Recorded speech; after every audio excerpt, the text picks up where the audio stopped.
Hey, this is Taylor with Symmetry, here to talk about that first aspect of breathing, the biochemical aspect. What do I mean by the biochemical aspect? I'm talking about the exchange for oxygen and carbon dioxide in your body. So what happens when we breathe? Well, in simple terms, we have these sensors in our body, in our arteries and in our brain that are constantly monitoring the level of carbon dioxide. As that level of CO2 rises, causes the urge to breathe. We breathe out the CO2, breathe in oxygen. Oxygen goes down into our lungs, down into the alveoli. From there, it attaches to the red blood cells, the hemoglobin, goes to the heart. The heart pushes it all throughout our body, into our brain, into our working muscles. But in order to actually use that oxygen, you must have that CO2 there. CO2 knocks the oxygen off of your red blood cells and gets that oxygen into the tissues where the CO2 attaches to the red blood cells, it goes and gets pushed back out. We breathe it out and exhale. What happens a lot of times in modern society is we're breathing it in and out of our mouth a lot.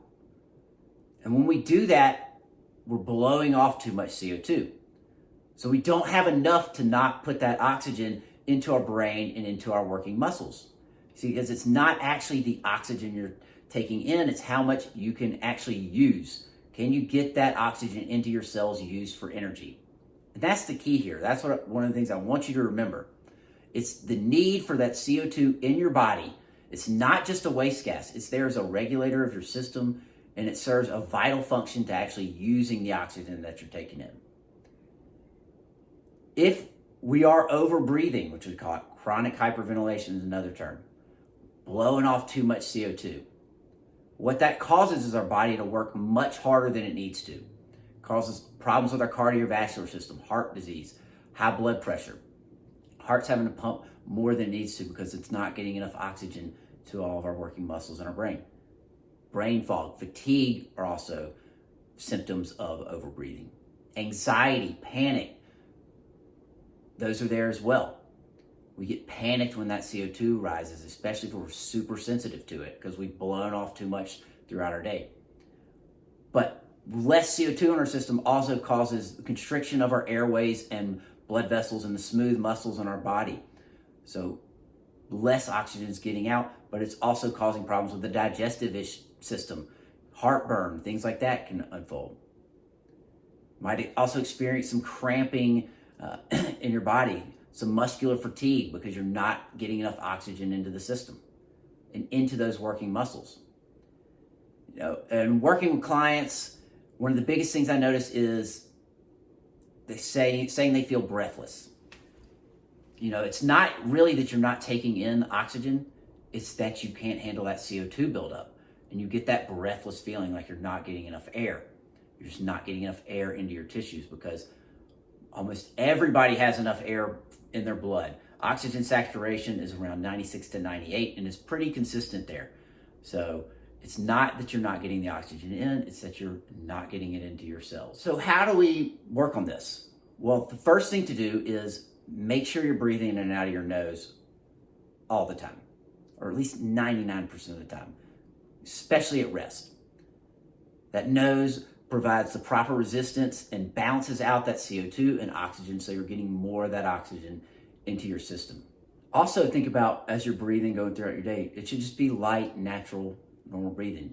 You don't necessarily need to make noise, doesn't need to be loud, doesn't need to be big full breaths, just nice, normal, natural breaths in through the nose and out through the nose. Now, obviously, as you begin working, physical exercise, strenuous work, your breath rate's going to increase, the demands are going to increase, and some more CO2 is going to build as heat builds in your body. And you might have to start breathing in through your mouth, or at least in through the nose and out of the mouth. But as you go throughout the day, focus on breathing in and out of your nose as much as possible.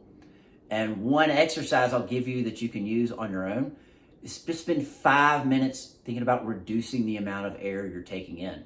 So you know what a nice normal breath feels like? Think about smaller breaths, creating that slight urge to breathe, that desire for more air, that air hunger, as we like to call it. That's those chemoreceptors triggering your brain saying, I want air, CO2 is getting a little too high in my system. As you reduce the amount of air you're taking in and handle those stressors, you can gradually reset those receptors in your brain and in your arteries a little higher. So it takes a little more CO2 to knock them off. What you'll notice as you do that is things become a little bit easier as you go throughout the day. Might be a little less stress, less feeling of breathlessness. Might notice also a little bit less tightness in your body as well.